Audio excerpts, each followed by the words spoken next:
రాష్ట్ర ప్రజలందరికీ నా నమస్కారాలు. ఈరోజు ప్రపంచం అంతా కూడా కరోనాతో గజగజలాడిపోతూ ఉంది. చాలా రోజులైనా రికవర్ అయ్యే పరిస్థితి ఇంకా రాలేదు, కంట్రోల్ అయ్యే పరిస్థితి కూడా రాలేదు.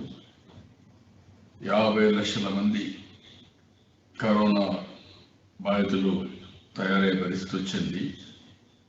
ఎప్పుడూ లేని విధంగా 3,23,000 మంది చనిపోయారు. అమెరికాలో అన్ని దేశాల కంటే ఎక్కువ మంది చనిపోవడం, ఒక అభివృద్ధి చెందిన దేశంలో ఇప్పటికే 1 లక్ష మంది చనిపోయి దగ్గర 16 లక్షల మందికి ఈ కరోనా వైరస్ పాజిటివ్ వచ్చే పరిస్థితి వచ్చింది. మన దేశంలో 1 లక్షకు క్రాస్ అయ్యాం 64 రోజుల్లో. ఆంధ్ర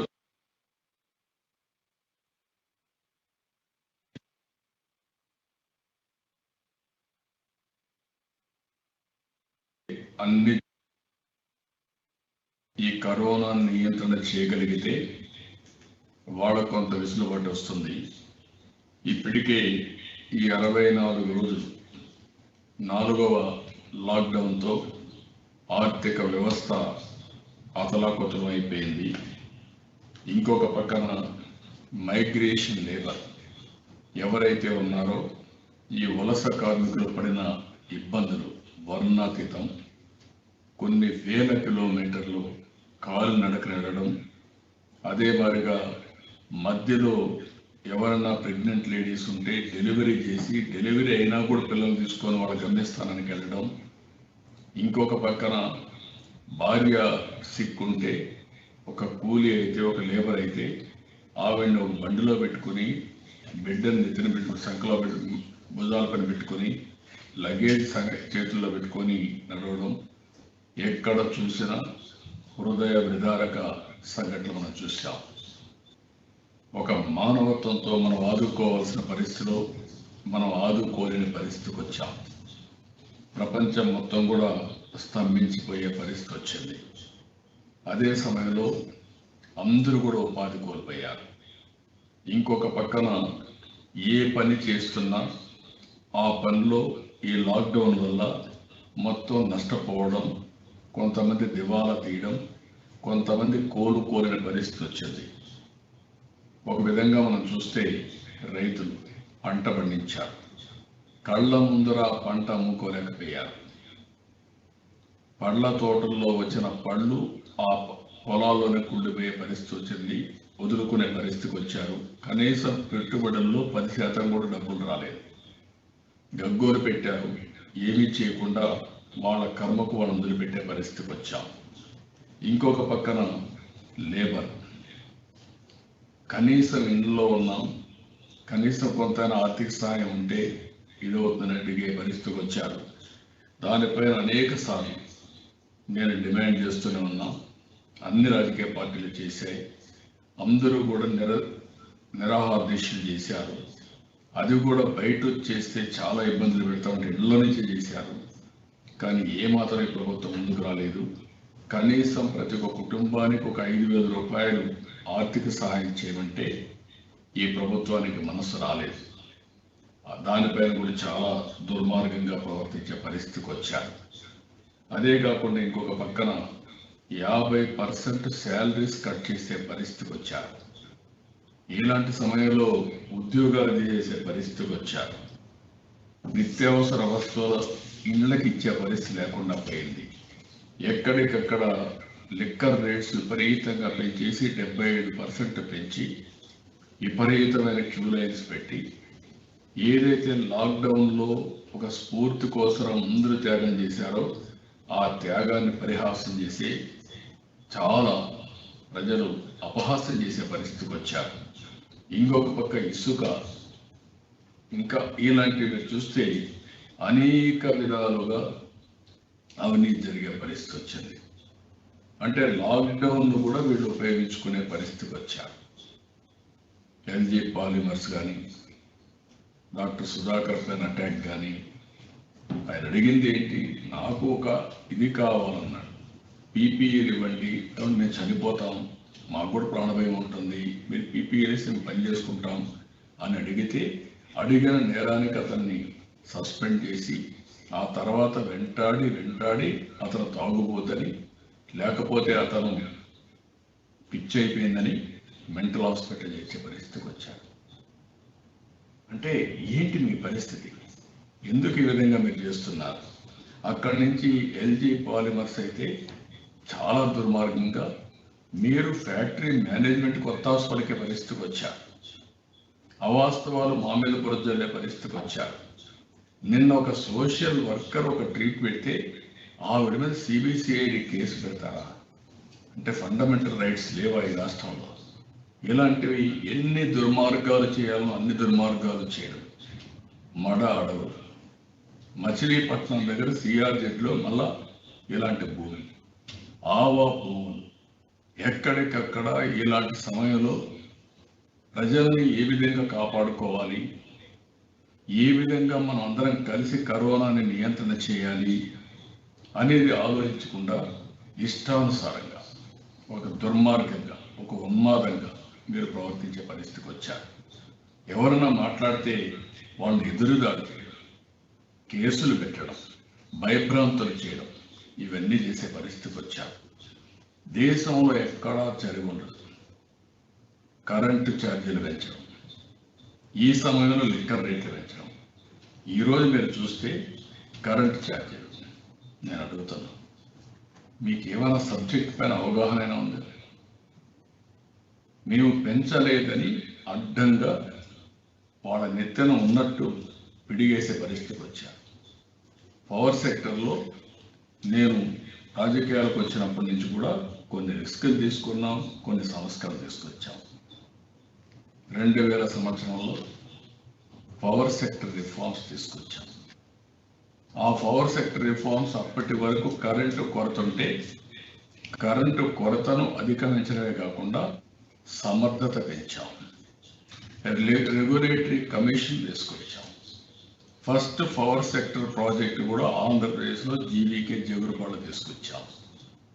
ఇలాంటివి అనేక రిఫార్మ్స్ తీసుకొచ్చి సమర్థత పెంచి పేదవాళ్లకు మెరుగైన కరెంట్ ఇవ్వడం, అదే సమయంలో ట్రాన్స్మిషన్ లాస్ అని తగ్గించి ఒక ఆదర్శంగా ముందుకు పోయాం. ఆ పవర్ సెక్టర్ రిఫార్మ్స్ దేశానికి ఆదర్శమైంది. అక్కడి నుంచి రెగ్యులేటరీ కమిషన్ స్టార్ట్ అయినాయి. అన్నిట్లో కూడా రెగ్యులేటరీ కమిషన్స్ వచ్చాయి.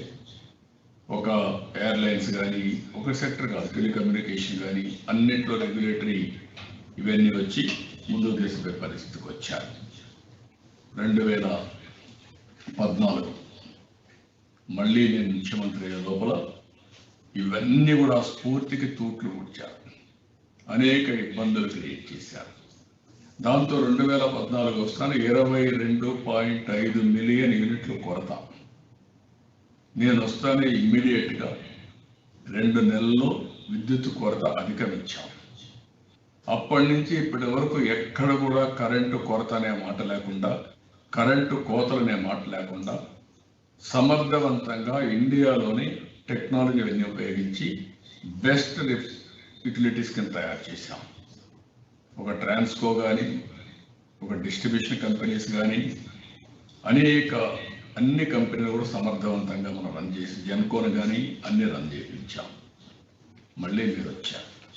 నేను అప్పుడు ఎన్నోసార్లు ఒక మాట చెప్పాను, ఎక్కడా లేని విధంగా ఈ రిఫార్మ్స్ తీసుకురావడమే కాకుండా మీరు ఒకసారి చూస్తే మొత్తం 9,529 మెగావాట్లు ఉండే కరెంటుని 19,680 మెగావాట్లు పెంచాం. కర్నూలులో 1000 మెగావాట్స్ ఒకే ప్లేస్లో సోలార్ పార్క్ పెట్టాం. First time in the country ఏదే సోలార్ విండ్ ఎనర్జీకి శ్రీకారం చుట్టాం. ఆ రోజు బిగినింగ్లో కొంత ఎక్కువ ఉన్నా రోజు రోజుకు తగ్గి ఇంకా ఆవరేజ్ టారిఫ్ ప్రొక్యూర్మెంట్ తగ్గే పరిస్థితి వస్తుంది. ఈ తగ్గిస్తున్నాం కాబట్టి నేను 5 ఏళ్ళు పవర్ టారిఫ్ పెంచలేదు. మళ్ళీ భవిష్యత్తులో కూడా పెంచను, వీలైతే తగ్గిస్తానని చెప్పాను, వీలైతే కూడా తగ్గిస్తానని చెప్పాను. ఎందుకంటే సమర్థత పెంచుకుంటాం, లోకల్ డిస్ట్రిబ్యూషన్ చేస్తాం, జనరేషన్ చేస్తాం. అక్కడెక్కడే ట్రాన్స్మిషన్ లాసెస్ ఇంటర్నేషనల్ కంటే కూడా బెటర్గా చేస్తాం. చేసిన తర్వాత అందరూ డబ్బులు కట్టే పరిస్థితి వస్తుంది కాబట్టి రేట్లు పెంచక్కర్లేదు, అవసరమైతే తగ్గించుకుంటూ వెళ్తాం, స్టెబిలైజ్ చేస్తామని నేను చెప్పాను. మీరు వచ్చేం చేశారు? వస్తానే మీరు చేసిన ఇది ఎవరైతే 40 కంపెనీలు ఉంటే పీపీఎల్ పైన పడ్డారు. ఎన్ని అబండాలు వేశారు, ఎన్ని దుర్మార్గమైన కార్యక్రమాలు చేశారు. ఒక చీఫ్ సెక్రటరీ, ముఖ్యమంత్రి మాజీ చీఫ్ సెక్రటరీగా పనిచేసిన వ్యక్తి ఒక సీనియర్ ఐఏఎస్ ఆఫీసర్ అడ్వైజర్గా పెట్టుకుని 2-3 తప్పుడు సమాచారం నా పైనుంచి బురదల్లాలంటే నేను అవన్నీ ఆర్గ్యుమెంట్స్ పెట్టి ఇది జరిగిందని చెప్పుకునే పరిస్థితికి వచ్చాను. ఆ తర్వాత మీరు ఆ జియోని క్యాన్సిల్ చేయాలని చెప్పి ముందుకు పోయారు. సెంట్రల్ గవర్నమెంట్ చెప్పింది ఇన్లా, జపాన్ రాయబారి హెచ్చరించాడు ఇన్లా, అప్పలేట్ ట్రిబ్యునల్ చెప్పింది దానికి లెక్క పెట్టుకోవాలా, finance minister Delhi central minister చెప్పారు ఇన్లా, అదే మరిగా పవర్ సెక్టర్ మినిస్టర్ చెప్పాడు, మీరు వినే పరిస్థితి లేదు. వీళ్ళందరూ ప్రపంచంలో ఎక్కడ తిరిగినా ఇండియాలో మీరు పెట్టుబడులు పెట్టమనే పరిస్థితికి వచ్చేసారు. ఎందుకంటే మీ ఇష్ట ప్రకారం చేస్తున్నారు అనే పరిస్థితికి వచ్చారు. కడాన హైకోర్టు కూడా ఇవన్నీ తీసుకుని మొత్తం ఆ జీవోని రద్దు చేసి మేము చెప్పిన విద్యుత్ కొనుగోళ్లు చేయరా, ఇది మా ఆదేశాల ఉల్లంఘనే అని చెప్పి హైకోర్టు వార్నింగ్ ఇచ్చే పరిస్థితికి వచ్చారు. తర్వాత ఈరోజు government of India Mohan Das లాంటి వాళ్ళు ఏపీలో గవర్నమెంట్ టెర్రరిజం ఉందని మాట్లాడారు, బీహార్కు మించిపోతుందని మాట్లాడారు.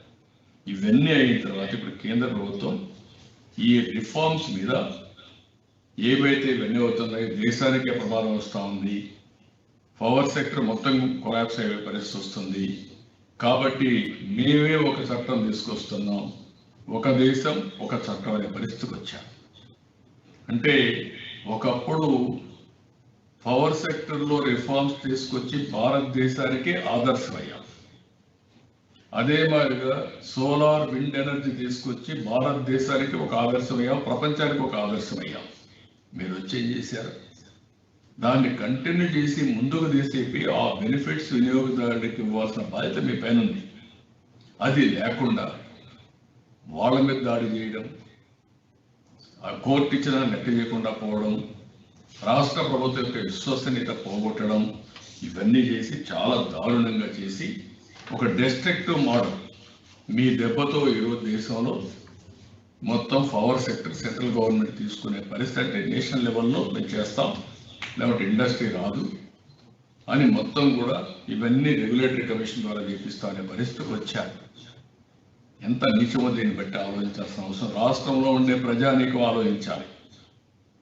ఇది నేను ఎన్నోసార్లు చెప్పాను, ఇది నా ఒక్కడే పోరాటం కాదు, ఇది రాష్ట్ర ప్రజల కోసం, రాష్ట్ర భవిష్యత్తు కోసం చేసే పోరాటం. మేము అన్ని రాజకీయ పార్టీలు సపోర్ట్ చేస్తున్నాం, ఫైట్ చేస్తున్నాం. వీళ్ళు ఒక ఉన్మాదుల వారిగా మా మీద ఎదురుదాడి చేసి మా మీద కావాలని రాక్షసత్వాన్ని చేసినప్పుడు ప్రజల్లో స్పందన వస్తే తప్ప ఇది సాధ్యం కాదు. ఈరోజు ఏం జరిగింది? 2004 కంటే ముందు పవర్ టారిఫ్ భారతదేశానికి ఆంధ్రప్రదేశ్ ఒక పద్ధతి ప్రకారం చేశాం. దాన్ని వేరియస్ రాష్ట్రాలు ఫాలో అయ్యారు. ఆ తర్వాత మీరు చూసే రిఫార్మ్స్ని ఫాలో అయ్యారు. తర్వాత 2014 వచ్చిన తర్వాత చాలా సిస్టమేటిక్గా స్లాబ్ సిస్టమ్ తీసుకొచ్చాం.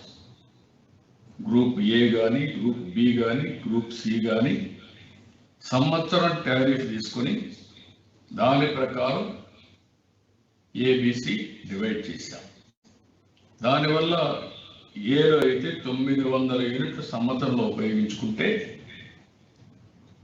స్లాబ్ రేట్ ఏ వస్తుంది, బిలో 900 నుంచి 2700 ఉపయోగించుకుంటే బిలో వస్తారు, సిలో 2700 కంటే ఎక్కువ ఉంటే వాళ్ళు సిలో వస్తారు. దీనికంటే ఒక టారిఫ్ తగ్గించేసాం. ఈరోజు మీరేం చేశారు?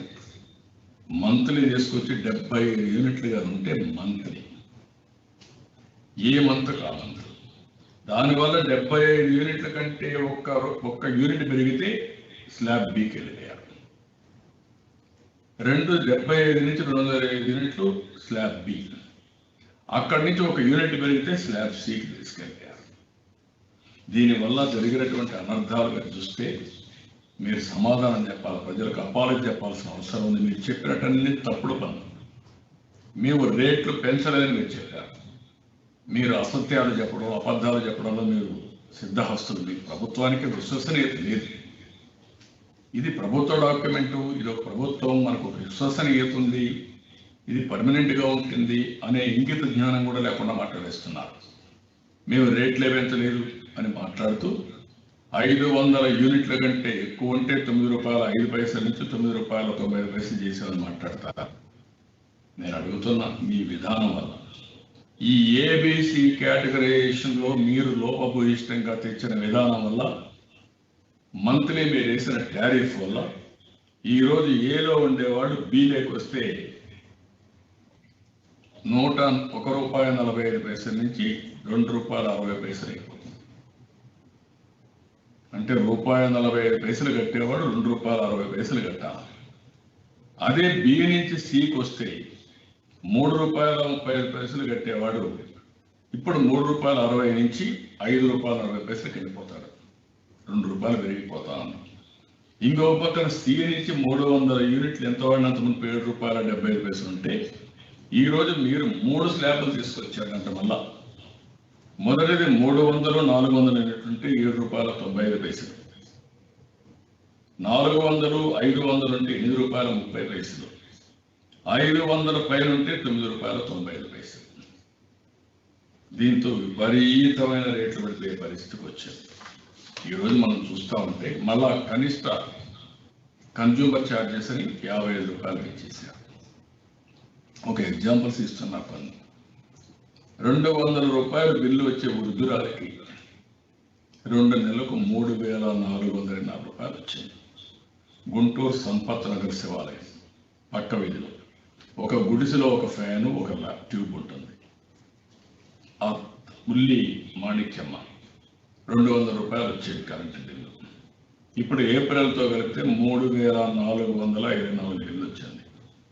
అంటే ఒక ట్యూబ్ లైట్కి, ఒక ఫ్యాన్కి 2 నెలల్లో ₹3,204 కట్టే పరిస్థితికి వచ్చారు. ఇంకో పక్కన ముద్దను బేల్దేరి మేస్తే ఇప్పటికే ఉపాధి లేదు, ఇసుక లేదు, పని లేదు, కన్స్ట్రక్షన్ లేదు, లాక్డౌన్లో అసలే బయట వచ్చే పరిస్థితి కూడా లేదు.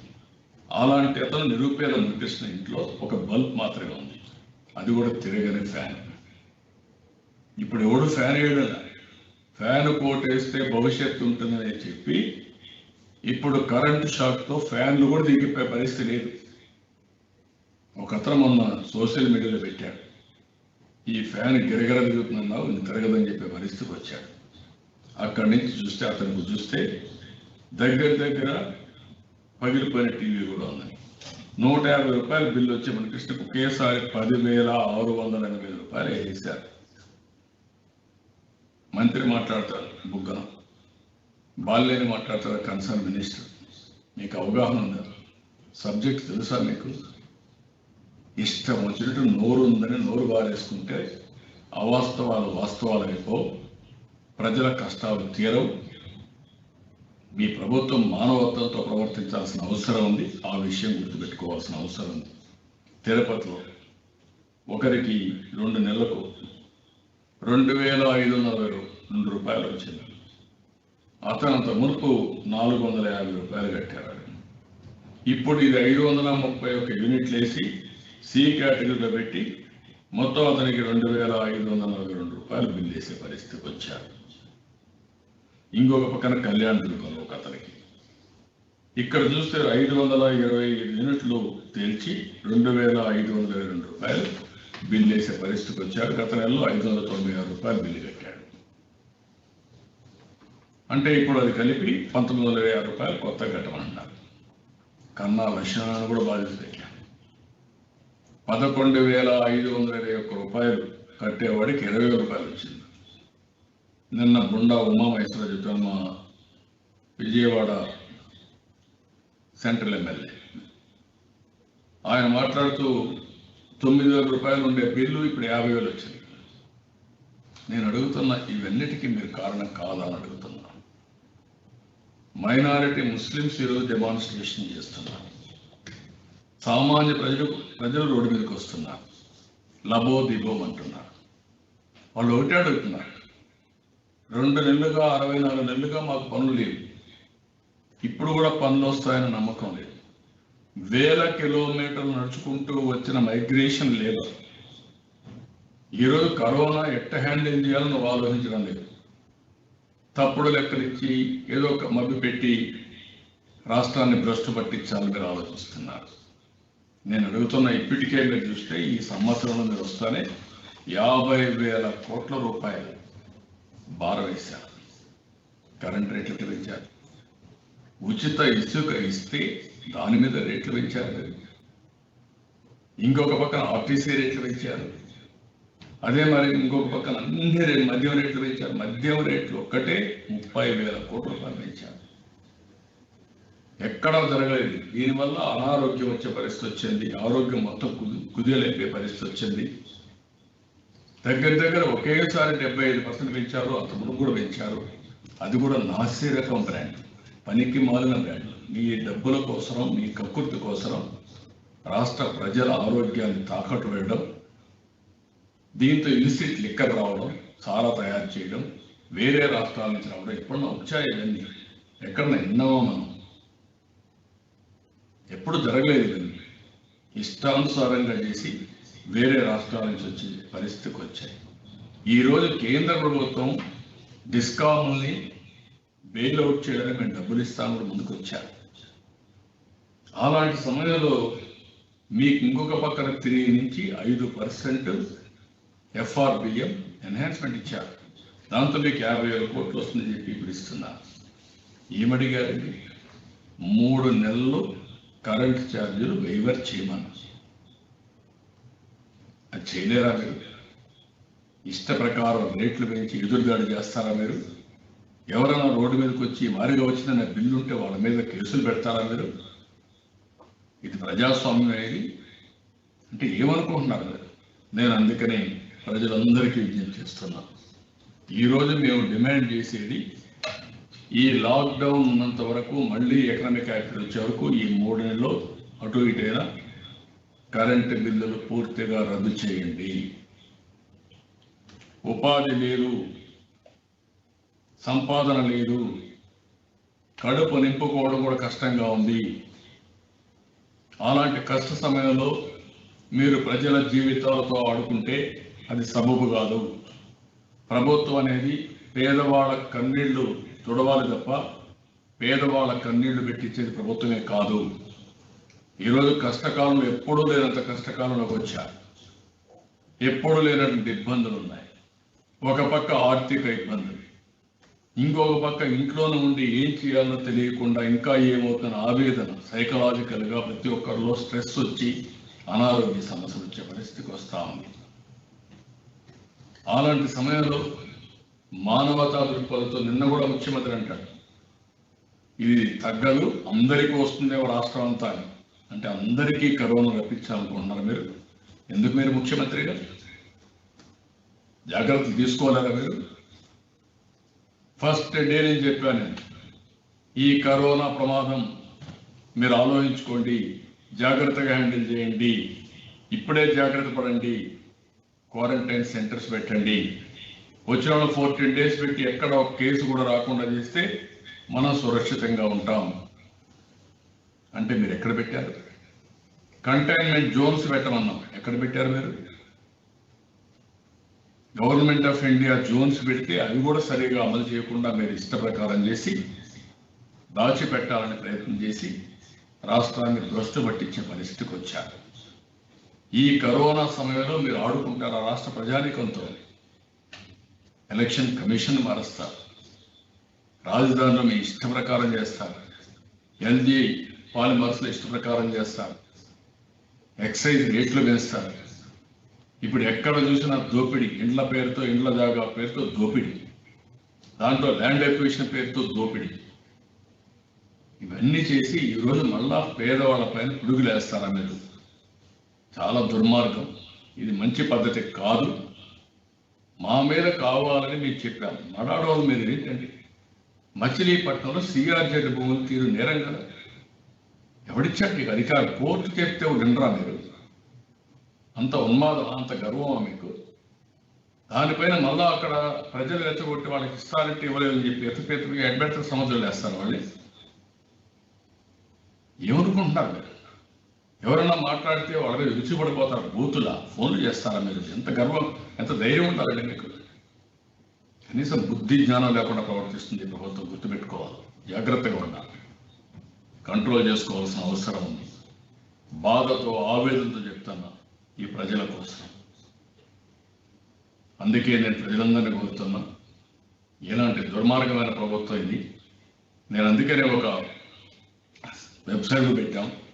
మీకు వచ్చిన కరెంట్ రేట్లన్నీ బిల్లుతో సహా మీరు పెట్టండి, సోషల్ మీడియాలో పెట్టండి. ఎక్కడికైనా మాకు కూడా పంపిణీ కావాలంటే మేము కూడా పెడతాం. మీ సహకారం లేకుంటే మనం పోరాడలేం. భయపడితే జరిగేది ఏమి ఉండదు. ఇంకా మన మీద అరాచకం, మనం కుమిలి బాధపడుతూ ఇబ్బంది పడడం తప్ప వేరే మార్గం ఉండదు. ఇలాంటి కష్ట సమయాల్లో అదే మరి మనందరం కూడా వీరోచితంగా ముందుకొచ్చి ఒకరికొకరు సంఘీభావాలు తెలియజేసుకుంటూ ఫైట్ చేస్తే తప్ప ఇది సాధ్యం కాదు.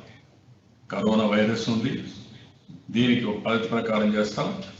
వీళ్ళు పోతే కరోనా వైరస్ లేదు, వీళ్ళు పోతే లాక్డౌన్ ఉండదు, వేరే పార్టీలు పోతే లాక్డౌన్. ఎవరైనా బయట దాతలు వచ్చి 10 రూపాయలు వాళ్ళకి సహాయం చేస్తామన్నా, కొద్దిగా బియ్యం ఇస్తామన్నా, కూరగాయలు ఇస్తామన్నా, సోషల్ ఫిజికల్ డిస్టెన్స్ ఫాలో అయ్యి చేయడానికి వీలు. అది మాకే ఇస్తే, మా వాలంటీర్లకు ఇస్తే, మా జగన్మోహన్ రెడ్డి పేరు చెప్పి ఇస్తామనే నీతి మాలిన చర్యలకు మీరు దిగజారుతున్నారు. ఏమనుకుంటున్నారు మీరు? ఇది పద్ధతి కాదు. అందుకే చెప్తున్నా, హెచ్చరిస్తున్న ప్రభుత్వాన్ని. మర్యాద చెప్తే మీరు వినడం లేదు, మీరు చేయగలిగేది కూడా ఏమీ లేదు. ఆ విషయం కూడా గుర్తుపెట్టుకోండి. కానీ ప్రజల్ని ఇంత హింస పెడితే అది మంచిది కాదు మీకు. ఆ విషయం గుర్తుపెట్టుకొని మరొక్కసారి హెచ్చరిస్తున్నా. ఎవ్వరు చేయని తప్పుడు పనులు మీరు చేస్తున్నారు. ఎవరో చేయనటువంటి డిస్ట్రక్షన్ మీరు చేస్తున్నారు ఈ రాష్ట్రానికి. ప్రజల జీవితాలతో భవిష్యత్తు ఆడుకుంటున్నారు. అది మంచిది కాదు. మీ చేతగానితనంతో ప్రజల మీద భారం మోపడం, ప్రజల్ని నాశనం చేయడం మంచి పద్ధతి కాదని మరొకసారి హెచ్చరిస్తున్నాం. ఎప్పుడైనా ఒక సంక్షోభం ఉంటే ఆ సంక్షోభంలో మీరేం ఆలోచించాలండి? మడాడులు అందుకేయడమా? ఆవా భూముల పేర్లతో కోట్లు కొట్టేయడమా? మచిలీపట్నం దగ్గర అవినీతికి పాల్పడమా? సిఆర్జెడ్లోకి పోయి, లేకపోతే ల్యాండ్ ఎక్వేషన్ ఇష్టానుసారంగా చేసేయడమా? ఏంటివన్నీ? ఎల్జీ పాలిమర్స్లో ఏంటి మీ పని? ఈ విధంగా మొత్తం కడాన లిడ్ క్యాప్కు నేను భూమి ఇస్తే ఆ భూమి కూడా అమ్ముకుంటారంట వీళ్ళు. ఏంటంటే ఇవన్నీ ఎక్కడే పోతున్నారు కదా? అంటే ఇంకా ఇతనే ఫస్ట్ ముఖ్యమంత్రి అయినట్టు, ఇతనే లాస్ట్ ముఖ్యమంత్రి అయినట్టు. ప్రజల ఆస్తులు నమ్మడం ఎవరిచ్చాడు నీకు అధికారం? బిల్డ్ ఏపీ కాదు, సోల్డ్ ఏపీ. అమ్మేసేది రాష్ట్రాన్ని. నీకు అవకాశం ఉంటే ఎవరు చేసేసి వెళ్ళిపోతారు. ఇది మంచి పద్ధతి కాదు. ఎన్నో సంవత్సరాలుగా కాపాడిన ఆస్తులు ఎక్కడన్నా ఉపాధి వచ్చినప్పుడు దానికి కూడా మనం డబ్బులు ఖర్చు పెట్టి ల్యాండ్ ఎక్వేషన్స్, పేదవాళ్ళ ల్యాండ్స్ అక్వేషన్స్ దేనికోసం? ఆ ప్రాంతం బాగుపడుతుందని, ఆ ప్రాంతానికి ఉద్యోగాలు వస్తాయి. అలాంటి భూమిని, ప్రభుత్వ వారసత్వంగా వచ్చిన భూమిని, దాతలు ఇచ్చిన భూమిని మీరు అమ్మేస్తారా? చాలా దుర్మార్గం. దీన్ని చాలా తీవ్రంగా ఖండిస్తాం. ఫస్ట్ ఆఫ్ ఆల్ కరెంటు పైన ఈ లాక్డౌన్ పీరియడ్లో పూర్తిగా మాఫీ చేయండి. 2, పాత సిస్టమ్స్ని కంటిన్యూ చేయండి. కళ్ళబుల్లి మాటలొద్దు. మేము రేట్లు పెంచలేదని నడ్డి వెరగొట్టే పని వద్దు. అదే వసూలు చేయండి. ఈ 3 నెలలు అయిన తర్వాత కూడా అప్పుడు ఎవరికి కన్ఫ్యూజన్ ఉండదు. ఎవరు ఎప్పుడు కూడా అజిటేషన్ చేయలేదు. ఇంకా తగ్గిస్తామని చెప్పాం. మీకు చేతనైతే తగ్గించండి, చేత కాకపోతే ఆ రోజు ఎలక్షన్ మేనిఫెస్టోలో ఏం చెప్పారు? మీరు తగ్గిస్తామని చెప్పారు, రేట్లు పెంచమని చెప్పారు. మీకు ఏమైనా విశ్వసనీయత ఉంటే ఆ పని చేయండి. అది చేత కాకపోతే నేను ఏమన్నానో తెలియదు నాకు. మన యొక్క ప్రజల యొక్క దౌర్భాగ్యం అని ఇలాంటి ప్రభుత్వానికి ఓట్లేసి మనం ఈరోజు అనుభవిస్తున్నాం. అందుకనే మళ్ళా ఒకసారి కోరుతున్నా, డిమాండ్ చేస్తున్నా, మీరు బెదిరిస్తే ఎవరు భయపడేవాళ్ళు ఎవరు లేరు. ఇక్కడ మీడియా పైన ఆంక్షలు పెడతారా? మీరు ఎవడిచ్చాడండి మీకు ఈ అధికారం? జీవో తీసుకొస్తారా? ఎక్కడ దేశం ఉందా ఇలాంటి జీవో? ఒక బ్లాక్ జీవో తీసుకొస్తారా? మాట్లాడితే ఎల్లో మీడియా అంటారా? మీరు సోషల్ మీడియాలో ఎవరన్నా రాస్తే వాళ్ళని హింసిస్తారా? మీకు పోలీసులు ఉన్నారు, పోలీసులు కూడా గుర్తుపెట్టుకోవాలి, ఇది మంచిది కాదు. తప్పకుండా you will face the consequences. తప్పు చేసిన వాళ్ళు చట్టాన్ని ఉల్లంఘించద్దండి, చట్టాన్ని గౌరవించండి. చట్టాన్ని గౌరవించి మీరు పనిచేయండి, మీ గౌరవం ఎన్హాన్స్ అవుతుంది. చట్టాన్ని ఉల్లంఘిస్తే మేము కూడా ఏ విధంగా చేయాలో గట్టిగా పోరాడతాం, ఏ త్యాగానికైనా సిద్ధంగా ఉంటాం. భయపడే సమస్య లేదు. అది పోలీసు వ్యవస్థ కూడా చాలాసార్లు చెప్పాను. మీ రాజీ వల్ల, మీరు చేసిన తప్పుల వల్ల మీరు ప్రజల ముందర అపహాస్యం అయిపోతున్నారు.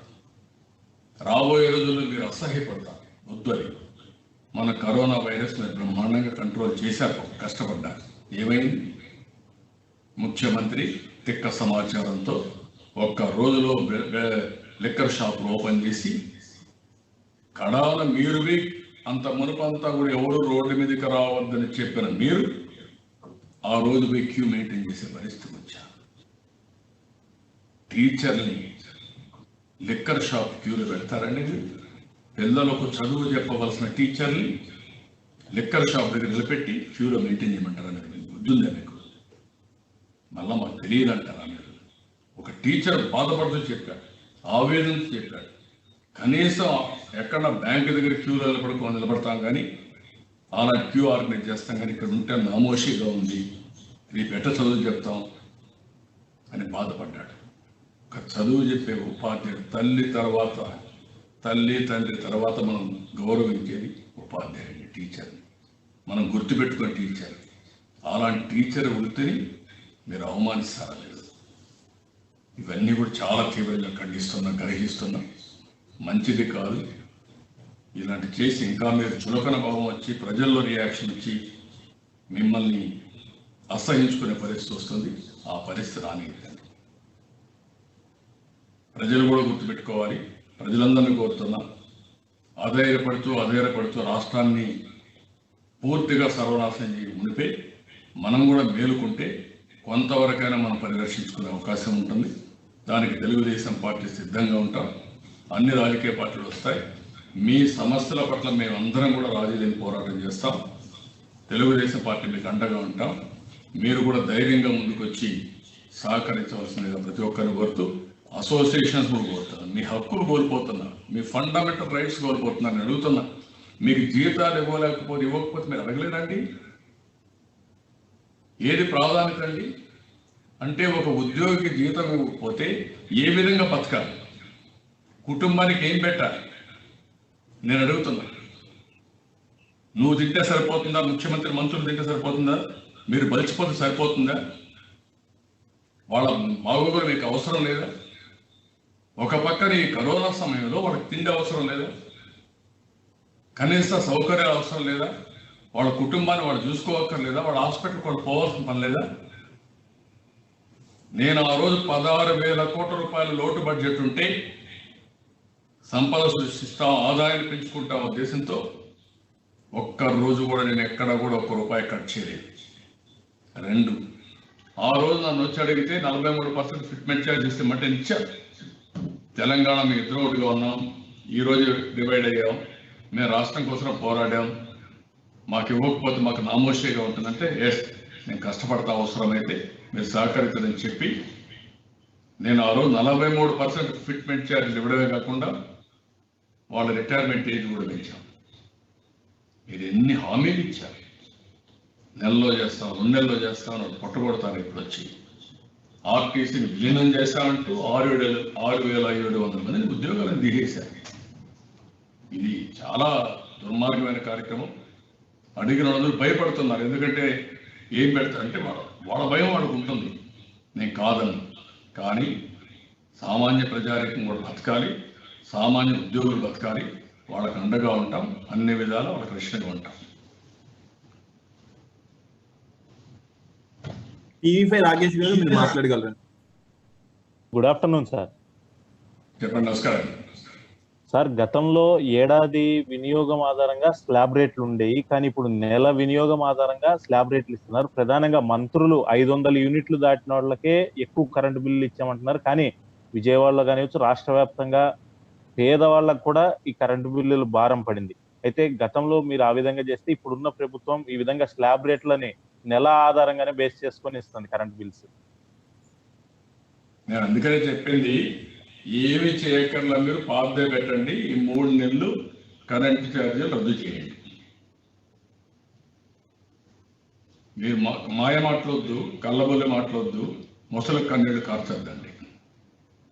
ఎవరికి రాష్ట్రంలో ప్రజానికానికి మీకు తెలియదా? కొండే ప్రెస్కి మీకు తెలియదా? వాళ్ళని మోసే ఆ ప్రెస్కి తెలియదా? అవాస్తవాలు రాసే ప్రెస్కి తెలియదా మీకు ఎంత అవుతుందని? కాబట్టి ప్రతి ఒక్కరు గుర్తుపెట్టుకోవాలి, వినియోగదారుడు అందరికీ అర్థమవుతుంది. ప్రతి ఒక్కరూ ఈరోజు బాధపడుతున్నారు, ఆవేదన ఎక్స్ప్రెస్ చేస్తున్నారు, ఎక్కడికక్కడ డిమాండ్ చేస్తున్నారు. కాబట్టి ఇమ్మీడియట్గా పాత సిస్టమ్కి వెళ్ళండి, మీరు రేట్లు పెంచద్దండి. అదే మరి 3 నెలల మాత్రం రద్దు చేయండి. దీని మీదనే రేపు మా పార్టీ వాళ్ళు అన్ని ప్రాంతాల్లో నిరాహార దీక్ష చేస్తున్నారు, ఉదయం నుంచి సాయంత్రం వరకు. కొంతమంది దీని మీద ప్రొటెస్ట్ చేస్తామంటే అరెస్టులు చేస్తారు. ఎన్ని రోజులు అరెస్ట్ చేస్తారని మీరు? శాశ్వతంగా మిమ్మల్ని అరెస్ట్ చేసే పరిస్థితి వస్తుంది. ఆ విషయం గుర్తుపెట్టుకోండి. మీరు ఎక్కువ రోజులు మీ అరాచకాలు సాగవు.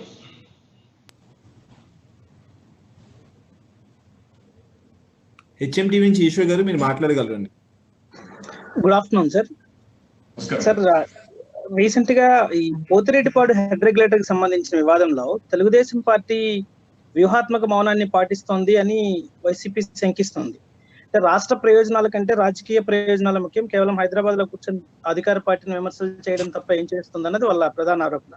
మరొకవైపు కేసీఆర్ కూడా మన ప్రెస్ మీట్ లో అప్పుడు సుప్రీంకోర్టుకి వెళ్ళిన కేసులో కూడా మళ్ళీ అపెక్స్ కమిటీ దగ్గరికి వెళ్ళినప్పుడు మీరు ఇక్కడ వాళ్ళదే కరెక్ట్ అని మీరు అంగీకరించారు, అందుకనే మేము చేస్తామన్నట్టుగా కేసీఆర్ కూడా ఫిక్స్ చేసే ప్రయత్నం జరిగింది. వీటి మీద మీరేం చేశారు? మీరేం చెప్పారు ఆ రోజు? పోతిరెడ్డిపాడు ఎవరు తెచ్చారు? ఎన్టీ రామారావు గారు తెచ్చారు. ఎవరు పూర్తి చేశారు? నేను పూర్తి చేశాను. ముచ్చుమరి ఎవరు పూర్తి చేశారు? నేను పూర్తి చేశాను. రాయలసీమ ప్రాజెక్ట్స్ ఎవరు పూర్తి చేశాం? నేను పూర్తి చేశాను. ఎన్టీ రామారావు గారు ప్రారంభిస్తే నేను పూర్తి చేశాను. Handri Neeva, Galeru Nagari, Telugu Ganga, SRBC, KC canal modernisation అన్ని మేమే చేశాం. మీరు ఇప్పుడు మాట్లాడతారు గుడ్డు వచ్చి పిల్లల్ని ఎక్కిరించినట్టు. ఆ రోజు కూడా ఎక్కడ విభేదాలు లేవు, అన్నీ చేశాం. మీరు వచ్చి ఏం చేశారు? ఏం మాట్లాడారు? మీరు కర్నూలుకు వచ్చి ఒక మాట మాట్లాడతారు. ఆ రోజు అపోజిషన్లో ఉంటే కాళేశ్వరం జరుగుతూ ఉంది, ఇండియా పాకిస్తాన్ అని తయారవుతాయని మీరు మాట్లాడారు. కాళేశ్వరానికి ఎందుకు పేరు? మీరు ఆన్సర్ దిస్. మీరిద్దరు కలిసి పనిచేయలేదా? తొలి రోజే మీరు ఆఫీస్ ఇవ్వలేదు తెలంగాణ ప్రభుత్వానికి? మీరేమైనా అడిగారా? ఇవన్నీ చేయకుండా ఇప్పుడు మా మీద మీరు నెపం వేయడం ఏంటి? నీళ్లు రాయలసీమకు నీళ్లు ఇచ్చింది ఎవరు? పట్టిసీమ తీసుకొచ్చింది ఎవరు అడుగుతాను నేను. పట్టిసీమ తీసుకొచ్చి కృష్ణా డెల్టాకు నీళ్లు ఇచ్చి, కృష్ణా డెల్టాలో వాడే నీళ్లు శ్రీశైలంలో పొదుపు చేసి, రాయలసీమ కెనాల్స్ అన్ని పూర్తి చేసి, ఆ నీళ్లు చివరి వరకు చిత్తూరు కుప్ప వరకు తీసుకుపోతే ఈ సంవత్సరం ఎందుకు నీళ్లు ఇవ్వలేదు? చిత్తూరుకి ఎందుకు నీళ్లు ఇవ్వలేదు? ఎందుకు అనంతపురం నీళ్లు ఇవ్వలేకపోయారు? కాలంలో నీళ్ళు తయారు చేస్తే. అదే మరిగా నేను గండికోటకి డబ్బులు ఇచ్చి పనులన్నీ పూర్తి చేసి, ఆ రోడ్డు బైపాస్ రోడ్డు రావాలంటే అవన్నీ పూర్తి చేసి 12-13 టీఎంసీ నీళ్లు పెట్టాం. 25 టీఎంసీ నీళ్లు పెట్టచ్చు. ఎందుకు చేయలేకపోయారు మీరు?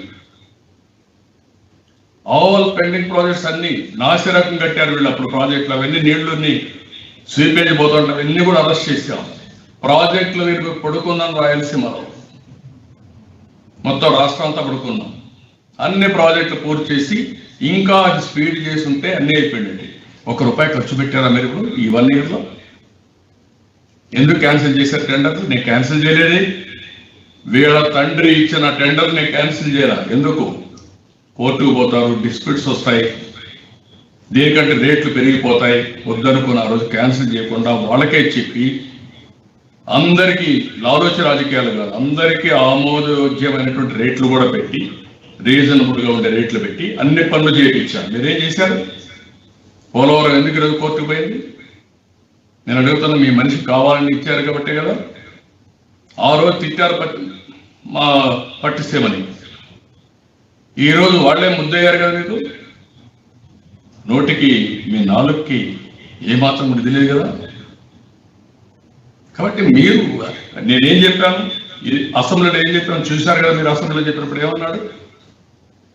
కేసీఆర్ చాలా దయాదురుదయం, ఆయన ఒప్పుకున్నాడు. నేను ఆ రోజు చెప్తాను, ఆయన మంచోడు కావచ్చు కాకపోవచ్చు, అది వేరే విషయం, డిబేట్ రావడం లేదు ఇక్కడ. యాజ్ ఏ ఎల్డర్లీ పాలిటీషియన్ చెప్తాను, 40 ఏళ్ళ అనుభవం. ఎన్టీ రామారావు గారు స్టార్ట్ చేశారు ఏది తెలుగు గంగా. 3 చీఫ్ మినిస్టర్లు కూర్చున్నారు ఆ రోజు.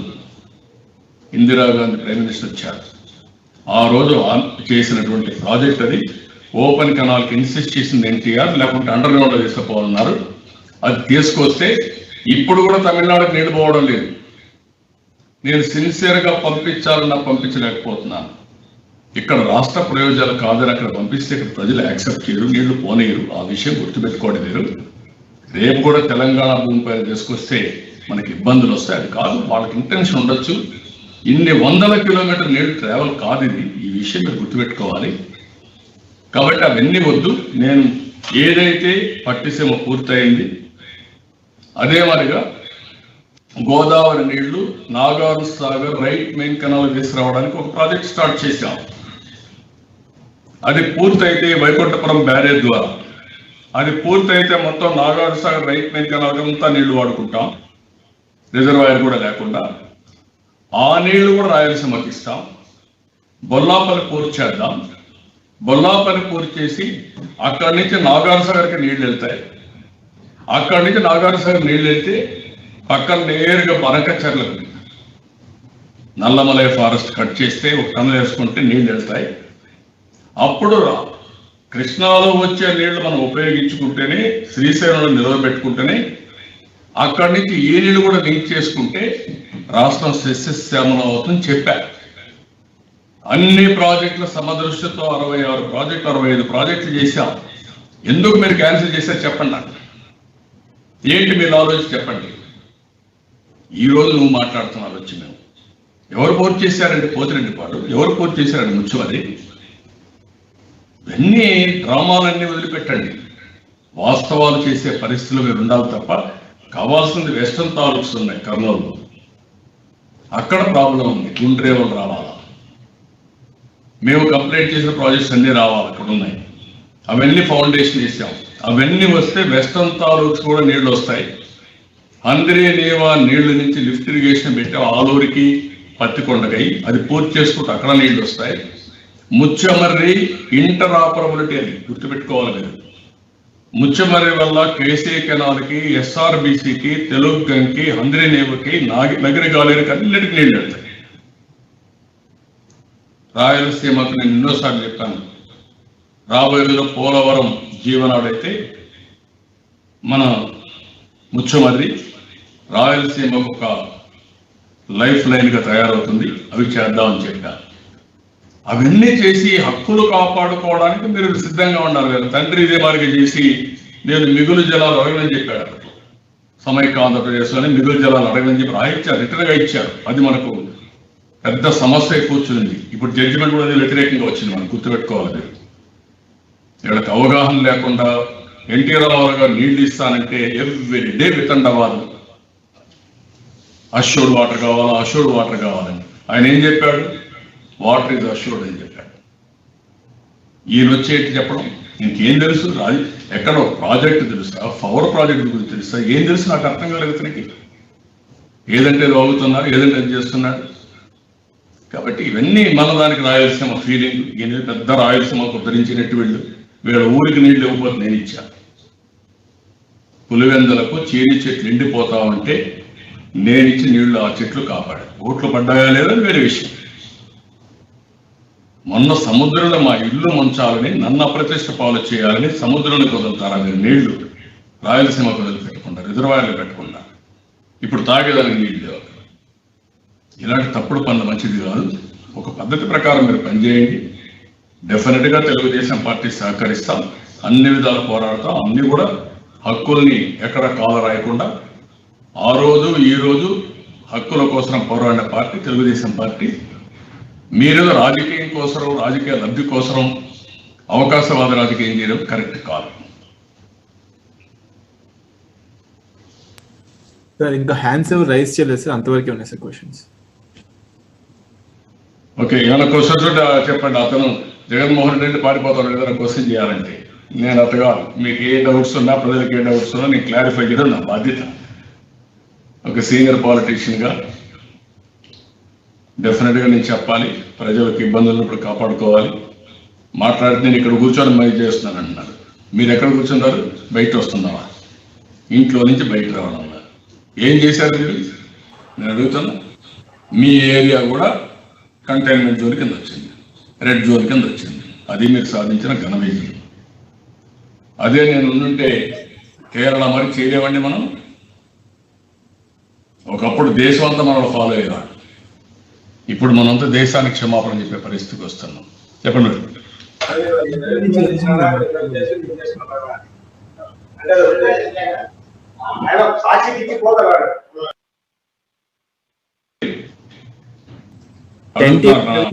మాట్లాడగలరండి సార్. నిన్న ఎల్జీ పాలిమర్స్ కంపెనీ విషయంలో మీరు కొన్ని ప్రశ్నలు రైజ్ చేశారు. దాంట్లో కిరణ్ కుమార్ రెడ్డి ప్రభుత్వం కావచ్చు, వైఎస్ ప్రభుత్వం 2 సార్లు కూడా 2 సార్లు ఏదైతే దానికి సంబంధించిన పొల్యూషన్ క్లియరెన్స్ వాళ్ళు ఇచ్చారని చెప్పారు.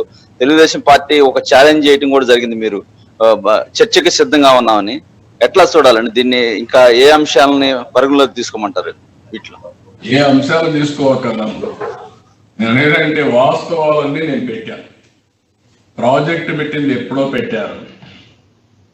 ఆ ప్రాజెక్ట్ వచ్చిన తర్వాత బ్రహ్మానంద రెడ్డి గారు ల్యాండ్ ఇస్తే ఆ సాక్షి, అది పేపర్ నాకు అర్థం కాదు. అదొక నీచమైన పేపర్. అది వాళ్ళకి జర్నలిజం లేదు, ఎథిక్స్ లేవు, ఏమీ లేవు. నేను ఇచ్చాను పెడతాను. బ్రహ్మానంద రెడ్డి గారు ఇచ్చిందా నేను ఇచ్చినా అని పెడతాను. అంటే కొంచెమైనా ఇంగిత జ్ఞానం అంటే పెట్టరు. సరే అయ్యింది. ఈయన వచ్చి ముఖ్యమంత్రిగా ప్రెస్ కాన్ఫరెన్స్ పెట్టి తెలుగుదేశం ఇచ్చారని చెప్తారు పర్మిషన్. అప్పుడు కూడా వాళ్ళు ఇచ్చింది పొల్యూషన్ కంట్రోల్ ఎవ్రీ ఇయర్ ఇవ్వాల్సింది ఇచ్చారు. 2 సార్లు 2 ప్రభుత్వాలు చేశాయి. అవన్నీ జరిగాయి. తర్వాత మేము వచ్చిన తర్వాత మా నోటీస్కి వస్తానే సుప్రీంకోర్టు ఒక డెసిషన్ ఇచ్చింది. సెంట్రల్ గవర్నమెంట్ పొల్యూషన్ కంట్రోల్ అవన్నీ కూడా కొంత ఎన్విరాన్మెంట్ డిపార్ట్మెంట్ కొన్ని మార్పులు చేర్పులు చేశారు. అవి కూడా పరిగణలో తీసుకొని వీళ్ళకి ఎక్స్పాన్షన్కి ఇవ్వలేదు. మీరు ఎందుకు ఇచ్చారు? ఎందుకు రికమెండ్ చేశారు? You answer that. మీది లాలోచే కాదా? నేను డేట్స్ వారిగా, డాక్యుమెంట్ వారిగా పెట్టా. ముఖ్యమంత్రి గొప్ప నాయకుడు కదా, ప్రభుత్వం మీద కదా, మీ దగ్గర పక్కన ఆఫీసర్లు ఉన్నారు కదా. You release any document. ఎందుకు ఇలాంటి అసత్యాలు మాట్లాడతారు? ఎందుకు తప్పుడు సమాచారం చెప్పి బతకాలనుకుంటారు? పరమ నీచుడు. ఆ విషయం నువ్వు గుర్తుపెట్టుకోవాలి. అంటే వీళ్ళు ఇటు రాసుకొని తప్పుడు లెక్కలు రాసుకొని జైలు కూర్చొని వచ్చారు. ఆ రోజు కూడా సరిగా చేసుకుంటే ఈ పద్ధతి వచ్చేది కాదు. అన్ని దొంగ లెక్కలు రాయడం, దొంగ మాట్లాడడం ఇది మంచి పద్ధతి కాదు. చేసి కూడా ఆ రోజు ఏమైంది? ఇక్కడ చిన్నాన్న విషయంలో, లేకుంటే ఆ కోడికత్తి విషయం ఏమైంది? ఇప్పుడు ఎందుకు మాట్లాడడం? మీకు విశ్వాసనీయత ఎక్కడ ఉందండి? నేను డెఫినెట్గా నేను చెప్తాను. I'm proud. 40 ఏళ్ళుగా ఉన్నా, ఒక పద్ధతి ప్రకారం ఉంటా, తప్పు చేయను. లీగల్గా, టెక్నికల్గా ఎవడేం చెప్పినా కూడా నేను ఒక పద్ధతి ప్రకారం ఉంటాను. ఈ దేశంలో రాజకీయాల్లో నీతి కావాలని కోరుకుని నేను 500 రూపాయలు 2000 రూపాయలు రద్దు చేయమని ప్రధానమంత్రికి రిక్వెస్ట్ చేశాను. ఎందుకంటే ఎందుకు డబ్బులు ఖర్చు పెట్టాలి? వేల కోట్ల రూపాయలు ఖర్చు పెట్టి లూటీ చేస్తారు రాష్ట్రాన్ని. ఇవన్నీ చాలా ఉన్నాయి. అందుకే నేను సవాలు వదిలిపెట్టాను. ప్రజలు అర్థం చేసుకోవాలి. ఇక్కడ ధైర్యం ఉంటే మాట్లాడమండి. నేను చెప్పిన విషయాలు డిబేట్కి రమ్మనండి. దొంగ సాకులు వద్దు, తప్పుడు పనులు వద్దు. ఊరికే నోరుంది కదా, అధికారం ఉంది కదా, పోలీసులు ఉన్నారు కదా, పోస్టింగ్లు కోసం కేసులు పెడతారంటే పెట్టించడం కాదు కావాల్సింది. అది కూడా జరగదు. ఒక స్టేజ్ రీచ్ అయినాక మీకు అసహించుకుంటారు. మిమ్మల్ని మామూలుగా అసహించుకోరు. చరిత్రహీనులుగా మిగిలిపోతారు. గుర్తుపెట్టుకోండి. నేను ప్రజలు వేరే ఇవ్వాల్సిన అవసరం ఒక కార్యకర్తలకు ఒక పార్టీలు వాళ్ళకే కాదు. కాబట్టి ప్రజలకు వేరే ఇవ్వాల్సిన చట్ట ఉల్లంఘన జరుగుతూ ఉంది, రాజ్యాంగ ఉల్లంఘన జరుగుతూ ఉంది. అదే మరి ఫండమెంటల్ రైట్స్ వైలేట్ చేస్తున్నారు. అవన్నీ కూడా బిగ్గర్ ఇష్యూస్, అవన్నీ కూడా రైజ్ చేస్తాం రేపటి నుంచి. జగన్మోహన్ రెడ్డి చట్టం లేదు, వీళ్ళ తాత ఎవరో పెట్టి రాజ్యాంగం లేదు. ఇక్కడ రాజ్యాంగాన్ని అంబేద్కర్ రాశారు, దాని ప్రకారమే చట్టాలన్నీ రూపొందించుకుంటున్నాం. ఎవడు ఉల్లంఘించడానికి లేదు, ఎవరు చేయడానికి లేదు. హెచ్ఎంటీ విషయంలో మీరు మాట్లాడగలరండి. సార్ ఈ గతంలో సమస్య ఎక్కడున్నా మీరు ఎట్టి పరిస్థితుల్లో ఎలాంటి ప్రతికూల పరిస్థితులు ఉన్నా అటెండ్ అయ్యేవాళ్ళు, కానీ ఇప్పుడు ఆంధ్రప్రదేశ్కి రావడంలో కొంత డిలే అవుతుంది. వైజాగ్ ఎల్జీ పాలిమర్స్ కూడా విజిట్ చేయలేకపోయారు. అఫ్ కోర్స్ కారణాలు, ఖచ్చితమైన కారణాలు ఉండొచ్చు, కానీ ప్రజల్లో పర్సెప్షన్ బిల్డప్ ఒకటి కావట్లేదు. ఆ ప్రతిపక్షం తగిన రీతిలో ఫైట్ చేయడం లేదు అన్నది ఒకటి. నా మనసు అక్కడే ఉంది. నేను వస్తున్నా అక్కడికి. వీళ్ళు కావాలని ఎక్కడికక్కడ మేము మా వాళ్ళని మడాడవలకు పంపిస్తే అక్కడికి పోలేరు. కాకినాడలో ఆవాకు పంపిస్తే పంపేరు, ఎల్జీ పాలిమర్స్ పోతే అరెస్ట్ చేస్తారు. ఎక్కడికి పోతున్నారు? నేను రేపు వస్తున్నాను. నా మనసు అంతా అక్కడే ఉంది. కానీ వీళ్ళు చేసే విశాఖపట్నం నా మనసుకు దగ్గరుండే సిటీకి పోతాం రానియకుండా చేసి అరెస్ట్ చేశారు కదా. దాన్ని హైకోర్టు కూడా అక్షంతలు వేశారు కదా వీళ్ళని, డీజీపీని. ఎక్కడున్నారు వీళ్ళు? అంటే నాలాంటి వాడు 14 సంవత్సరాలు సీఎంగా ఉండి, 40 ఏళ్ళు రాజకీయంలో ఉండి, అనేక సందర్భాల్లో నేను అనేక విధాలుగా అనేక రిఫార్మ్స్ నాంది పలికిన వ్యక్తిని నన్నే నువ్వు వారికి చేస్తే మామూలు నువ్వు లెక్క పెట్టుకుంటావండి. సుధాకర్ రావు లాంటివండి. ఏంటంటే ఆ సుధాకర్ రావు చేసిన తప్పు మీరు కూడా ఏం మాట్లాడరు? నేను అడుగుతున్నా మిమ్మల్ని. ఈ రాష్ట్రానికి ఏం దౌర్భాగ్యం అంటే ఒక ఎస్సీ ఒక పీపీఈ ఇమ్మన్నాడు, ఒక మాస్క్ ఇవ్వండి అని అడిగాడు. తప్పది. మాస్క్ ఇమ్మంటే వాడిని చేంజ్ చేస్తారా మీరు? కడాన ఎవ్రీ డే ఆ డీటెయిల్స్ చూస్తే ఆశ్చర్యం వేస్తుంది. వాడు కొడుకు మోటార్ బైక్ పెడితే దాన్ని ఎత్తుకొని పోతాడు. అక్కడి నుంచి పోలీస్ స్టేషన్కి పోతే నువ్వు డూప్లికేట్ కీ తీయమంటారంట. డూప్లికేట్ ఎన్ని రకరకాలుగా వస్తుంది. డూప్లికేట్ కీ తీస్తే దెన్ నువ్వు డూప్లికేట్ తీసేసి పోలీస్ స్టేషన్ నుండి వెహికల్ ఎత్తుకొని పోతాను కేసు పెడతారంట. అరే ఏంటి ఇవన్నీ? ఏ తండ్రికైనా బాధ ఉండదండి. నువ్వు అప్సెట్ కావా? నేను కొడతా ఉంటే నీ కొడుకు నీ భార్య చేస్తున్న అప్సెట్ కావా? నీ ఉద్యోగం చేస్తున్న అప్సెట్ కావా?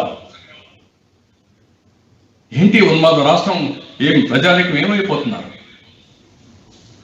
That is what I'm asking now. ఎంత ఉన్మాద! నాలాంటి వాటితో నువ్వు ఆడుకుంటా ఉంటే ప్రజావేదిక దగ్గర నుంచి నీ బిహేవియర్ ఏంటి? ఎన్ని గట్స్ ఉండాలండి ప్రజావేదిక పోతారండి నీకు? మూర్ఖుడు కాకపోతే. ప్రజల ఆస్తి అండి అది. ప్రజల ఆస్తిని ధ్వంసం చేసే అధికారం ఎవరిచ్చాడు నీకు? ఏం తమాషా పడుతున్నారు మీరు?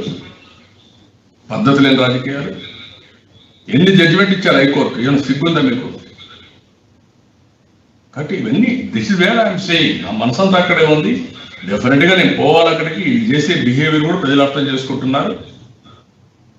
ఎప్పుడు కూడా నేను క్రైసిస్ ఉంటే నేను ఎక్కడ ఉండను. అపోజిషన్ లో ఉన్నా, రూలింగ్ లో ఉన్నా, నా వర్క్ నేను చేస్తానే ఉన్నా. ఇప్పుడు కూడా 1,50,000 వీళ్ళు వద్దన్నా జరగకూడదన్నా ఎవ్రీడే నేను కాల్ ఇచ్చాను మా వాళ్ళందరికీ. నేను ఐఎమ్ ప్రౌడ్ టు సే మా వాళ్ళు చాలా వరకు బాగా చేస్తున్నారు, ఇంకా చేస్తారు. బయట రానియకుండా ఉంటే ఇండ్ల దగ్గరనే దీక్షలు చేస్తున్నారండి. రోడ్డు మీదకి వస్తే ఇంట్లోకి వచ్చి కేసులు పెట్టారు. బోండా పైన ఇంట్లోకి వచ్చి.